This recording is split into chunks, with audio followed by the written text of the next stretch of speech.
which on this one study I was reading about, I was like, oh, I didn't know that. So that made me feel a little guilty maybe. Yeah. I thought it was interesting when we were researching Switzerland, because that was a large part of what we did, that when they were putting together how much they paid for it, they only charged a small upcharge to pay for their funeral and to set it all up. Oh, that's interesting. So like, how much was that? To do it without a funeral in U.S. it was $7,349, and then to do it with it was $10,289. So you said in the U.S. The so U.S. dollars. We translate dollars.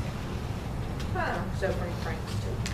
So that means like in Switzerland, if you go over to them and do everything there, that's how much it costs, and they'll bury you or cremate you or whatever you want. For the 10,000. That's pretty cheap. That's cheaper I know. than. That's very what we expensive. thought. Do y'all know how much a funeral here costs? About 10,000. Yeah. And stuff. So here's another question we had last group, and I've always wondered. So I have patients that come see me that have cancer or whatnot, and they don't want treatment because they can't afford it and stuff. So, and then what would be your comment to them again if they had a curable malignancy but they couldn't afford it? How would that make you feel as a physician? I just feel kind of hopeless Yeah. in that I know, I situation. want to help them myself. Like, I feel some obligation, but like, I know I couldn't, because you can't do that for every patient who doesn't have the resources. Or they're an illegal immigrant. This happened to me in fellowship. We had two illegal immigrants, a child and the father both had leukemia at the exact same time. It was really weird. And the little girl got to stay in the United States when she was under 18, but the man had to be deported. Now this is 25 years ago, mind you, but to a country where there was no treatment. So, and for example, do you all know much about treatment of terminal diseases in other countries? We didn't do. It's really interesting, like healthcare in England and Canada, it's really different than it is here.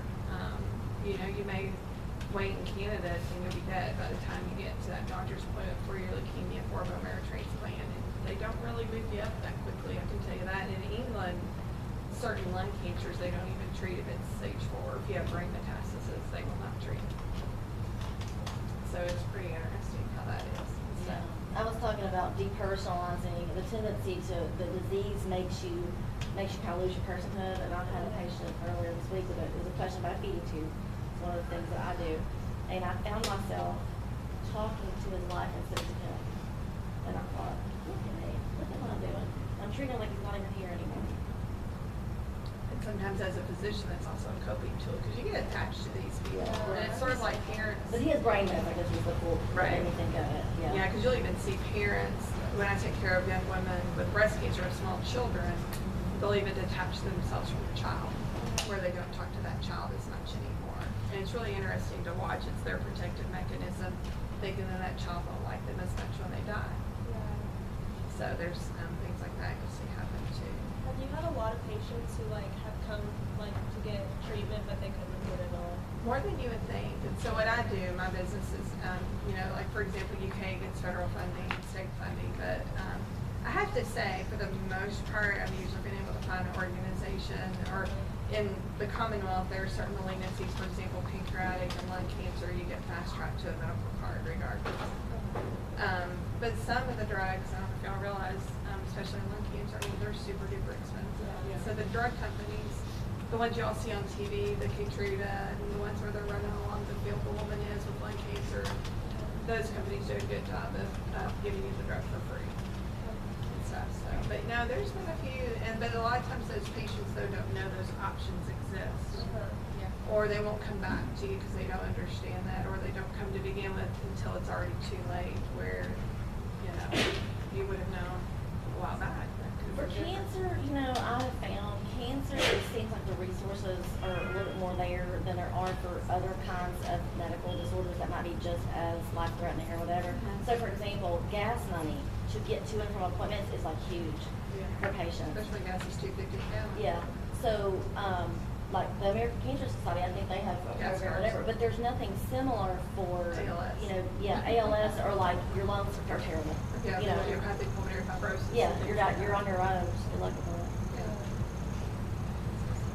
So have your views on death and dying, have they changed any as a result of this, or? I really didn't know my opinion coming into this because I really hadn't really researched it. But I think as I went along, I wouldn't say my stance is like stern, yeah. So, but I do think that I have learned a lot, and my opinion has to. Did y'all discuss this with your parents? I did last night. What did they say, or what was your discussion with them? I mean, it was just difficult, like, thinking about those extreme cases. Those are difficult, 'cause, like, when those get brought up, I'm like, they're in extreme pain. Like, I can see why it's legal in some places. I can definitely see both sides of it. But, like, with my standpoint, I know it's wrong. I know, like, in the back of my head, it's wrong, no matter how much those circumstances may influence my thinking. I do know it's wrong, and my parents do share those same values with me, so they kind of help me develop a good way to put it.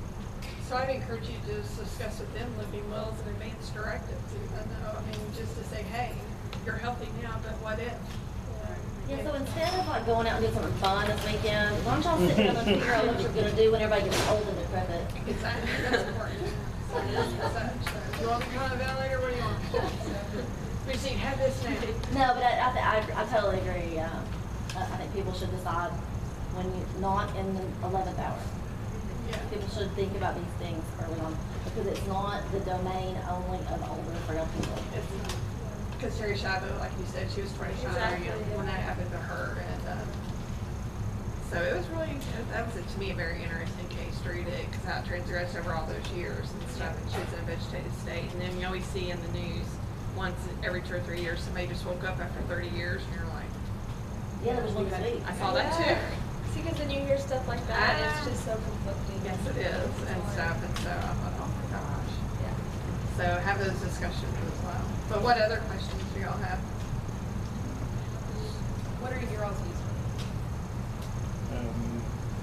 on it? I'm like you. I probably didn't know as much about it. Tried to pick panels that I know a little bit more about. This one fit my schedule, so I jumped in. And I wanted to be a part of it. But after hearing about the, where it is legal legislation, that kind of, I would probably fall in line with with your opinions on the matter. I have a living will, and my living will does have some directives that these ladies have been talking about how far you can take. I don't. Some of it's interesting because some of the same language you use. I don't want to be a burden. If something were to happen to me, I just don't want to be carried off in this vegetative state. So, I have directive in there that says, where that treatment stops. But at the same time, again, I don't know. It seems, some of it seems odd because, okay, you can make that decision in a living will, and I know that I'm of sound mind, but who says that I'm not still of sound mind even if I have terminal cancer? I don't know. It's an interesting dichotomy when you put it that way. But I would fall in line with where you guys are. Yeah, I was similar to you. It kind of fell in my schedule, but it was definitely kind of good to hear. I probably need to do a little bit more research on my end to kind of figure it out. So I'm in the middle of it. How many of you are planning to go into medicine? I'm Anyone? going into nursing. You're going to nursing? Same with you, Madeline? Sometimes nurses get asked first. Yeah, that's what I was thinking. Sometimes nurses are the ones hanging back and working and